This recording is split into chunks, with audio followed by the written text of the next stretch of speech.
헌의 집에는 시계가 없다. 간장이 없다. 냄비 받침이 없다.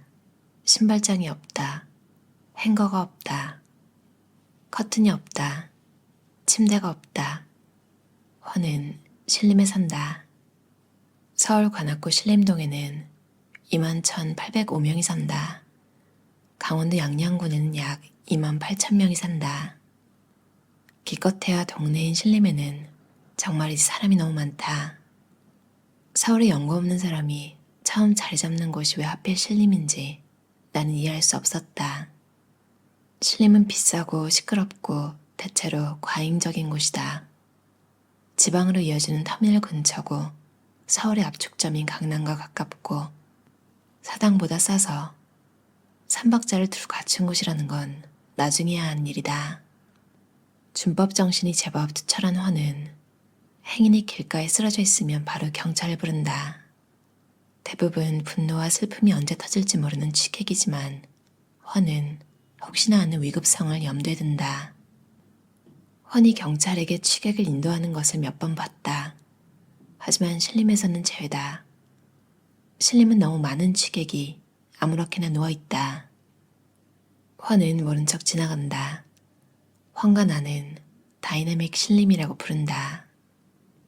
신림역 4번 출구로 나와 순대타운과 술집을 뒤로하고 도림천을 건너면 헌의 집이 있다.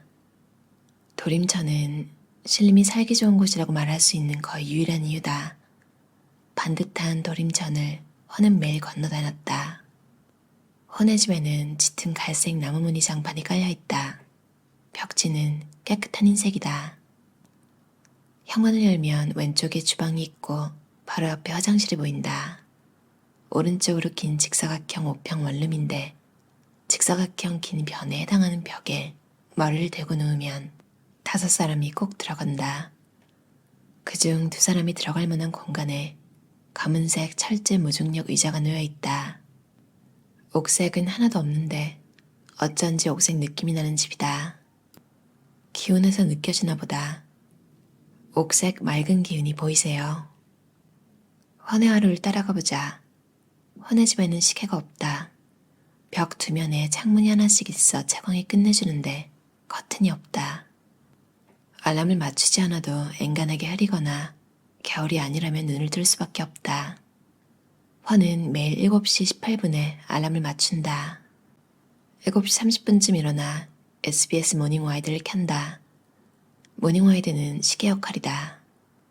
화면 구석에 시간을 알려주기 때문이다. 노련한 주부가 알려주는 생활 꿀팁을 보며 이불을 갠다. 최근 헌이 알게 된 정보는 테이크아웃 컵홀더 5개만 있으면 냄비 받침이 필요 없다는 것이다. 헌의 집에는 침대가 없다. 침대를 두면 무중력 의자를 둘 공간과 옷 갈아입을 공간이 없어지기 때문이다. 이불을 접고 잠옷을 개고 모닝와이드가 알려주는 시각을 보며 출근 준비를 한다.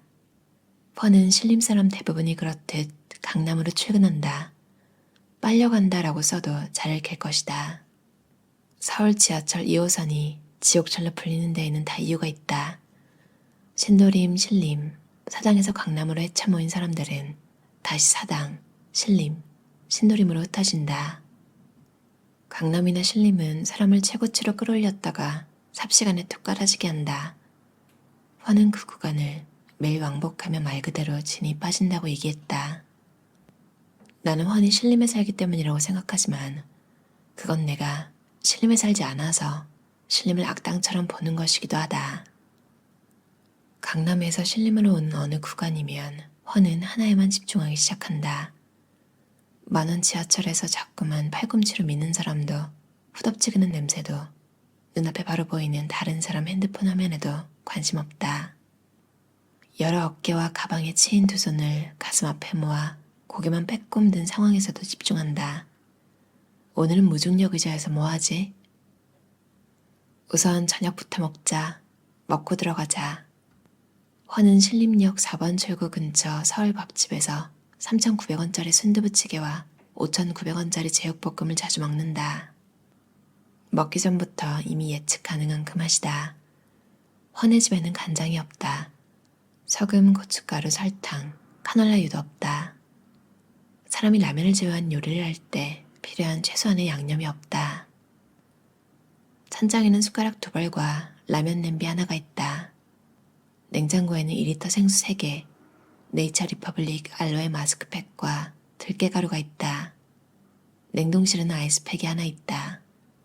들깨가루는 언젠가 부모님이 챙겨주신 것이고 그 역사는 아무도 모른다. 훤히 저녁을 때우고 집에 도착했다. 접어뒀던 무중력 의자를 편다. 무중력 의자에 앉으면 해수욕장 선베드처럼 발을 바닥에서 띄운 채로 거의 누운 자세로 있게 된다. 의자에 앉아 손잡이를 젖혀 그대로 뒤로 기댄다. 발은 바닥에서 떠있고 시선은 천장을 향한다. 이제 훤은 무중력 상태가 된다. 신림이고 강남이고 아무 방해 없는 공간에 왔다. 이 공간에서 훤은 배에 과자를 올려두고 집어먹으며 영화를 보고 각도를 더 젖혀 거의 누운 자세로 유튜브를 보기도 한다. 훤히 집에 시계를 두지 않는 이유는 무중력 상태에서 방해받고 싶지 않아서다. 집은 신림과 강남에서 단절된 완벽한 쉼을 위한 공간이어야만 한다. 훤은 집에 다른 사람을 자주 부르지 않는다. 어쩌다 온 친구는 훤의 집을 보고 미니멀리즘 인테리어라고 했다. 미니멀리즘 인테리어라면 보통 주목을 끌지 않는 무채색, 흰색 벽지를 바른 큰 거실에 달랑 있는 소파나 테이블이 생각난다. 훤의 집에도 접어둔 무중력 의자 하나가 달랑 있고 벽지 역시 흰색이다. 그러나 훤의 집을 미니멀리즘 인테리어라고 생각해 본 적이 없다. 훤의 가구를 미니멀리즘스러운 집에 두면 미니멀리즘 인테리어가 되겠지만 미니멀리즘스러운 집에 놓인 가구를 훤의 집에 그대로 두면 아마 집이 가득 차버릴 것이다. 미니멀리즘, 비울수록 아름다운 것이 분명히 있다. 월요일 오후 6시 강남역에서 탄 지하철 2호선이 신림을 거쳐 마침내 순환할 때 느끼는 감정. 뚝배기에 팔팔 끓여 고추기름이 넘치는 순두부찌개가 아닌 평양냉면에서만 느낄 수 있는 슴슴함. 오늘 주문한 물건이 내일 새벽에 오는 시대에 물건 없음과 의도된 불편함에서 오는 만족감. 사랑이 많은 사람이 추억 뺀 물건을 하나하나 버리며 만든 공간에 대한 애정. 형체모를 것들이 과잉되면 사람을 짐 빠지게 하는데 이런 비움은 분명 사람을 차분하게 동시에 고양되게 만든다. 다만 훤은 의지를 가지고 비워낸 것이 아니다. 쉼을 위해 자신을 잡아당기는 모든 것들을 두지 않는 것뿐이다. 아무것도 비우지 않았지만 비워진 집에서 훤은 무중력 의자에 기댔다. 이제 훤은 신림을 떠났다. 우체국 택배 상자 5개에 우평집이 쏙 들어갔다. 무중력 의자만 빼고 신림에서 벗어나야겠다는 의지를 가지는 대신 무중력 의자를 신림에 두기로 마음먹었다. 떠난다고 무중력 의자에 폐가 전 배출 스티커를 붙여 잠봇대 앞에 둘 순 없었다. 얘를 갖춰야 했다. 훤은 진심으로 제일 친한 친구를 떠나보내는 기분이었다. 훤은 집에서 아무 저항 없이 편하게 쉴 수 있는 공간이 필요한 다른 사람에게 무중력 의자를 나눔했다. 진눈깨비가 날리는 2월 신림역 4번 출구에서 무중력 의자를 받기로 한 남자를 만났다. 사족을 많이 붙였다. 이 친구는 여기가 조금 아프고요. 이 손잡이 당기시면 돼요. 등은 메쉬 재질이라 물티슈로만 닦아도 충분해요. 너무 편한 친구였어요. 신림을 벗어난 훤은 쉼이 아닌 다른 것들이 필요했다. 훤은 침대를 샀다. 안경을 바닥 어딘가에 두지 않고 침대 프레임에 올려뒀다. 훤은 전신 거울을 샀다. 무드등을 샀다. 무중력 의자 대신 책상과 의자를 샀다. 이제 퇴근 후 등받이가 단단한 의자에 앉아 하루를 정리한다. 훤은 미니멀리즘에서 잠시 벗어나기로 한다. 남경지 저자의 우평집에서 뭐하고 지내에 나오는 미니멀리스트의 무중력 의자라는 챕터였어요.